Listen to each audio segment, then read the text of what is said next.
Hey, what's up? Kumusta mga idol? Welcome for another video na pag-uusapan natin ngayon. Pero bago tayo magsimula, ay isang malaking shoutout muna kina Joshua Quiones at Anwar Venancio. Maraming salamat mga idol sa panonood. Well, hindi na nga natin to patatagalin pa. Kung bago ka sa aking channel, ay welcome sa J-Zone TV.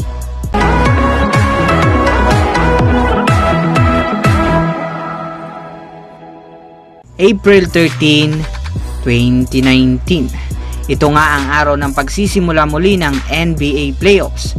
Mga idol, ngayon nga ay halina tignan natin kung ano-ano nga bang mga teams ang pasok na at ano ang ranking o standing ng dalawang conference. Meron na nga lang natitirang 2 o 3 laro ang bawat kupunan. Unahin na nga natin ang standing ng Eastern Conference. Nangunguna nga mga idol ang Milwaukee Bucks na may 59 wins and 21 losses.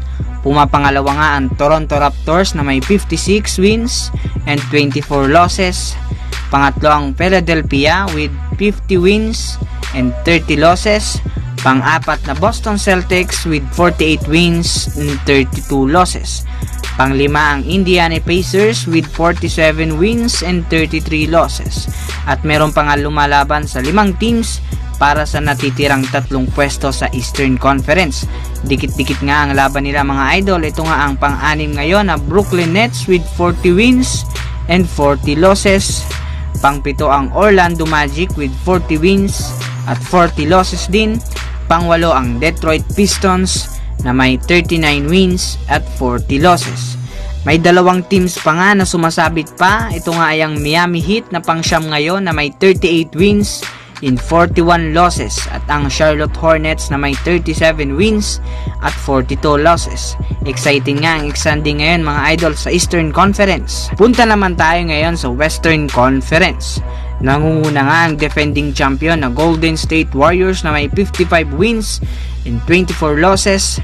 Sumunod ang Denver Nuggets na may 53 wins and 26 losses. Pangatlo ang Houston Rockets with 52 wins and 28 losses. Pang-apat ang Portland Trail Blazers with 50 wins and 29 losses.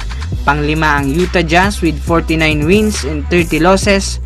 Pang-anim ang Los Angeles Clippers na may 47 wins at 33 losses. Pang-pito ang Oklahoma City Thunder na may 46 wins at 33 losses. At ang pang-walo nga ang San Antonio Spurs na may 46 wins at 34 losses. Mga idol, paalala ko lang po na ang mga teams na hindi ko nabanggit ay ang mga teams na opisyal ng eliminated ngayong 2019 NBA Playoffs. So yun nga mga idol, next week na nga mag-start ang NBA Playoffs. Bilang na nga lang ang laban para malaman natin kung sino-sino nga ba ang mga magtatapat sa Eastern Conference at Western Conference. So yun mga idol, pasok ba ang team nyo ngayong 2019 NBA Playoffs? May makakatalo na ba sa back-to-back champion na Golden State Warriors? Pakaabangan natin yan mga idol sa mga susunod.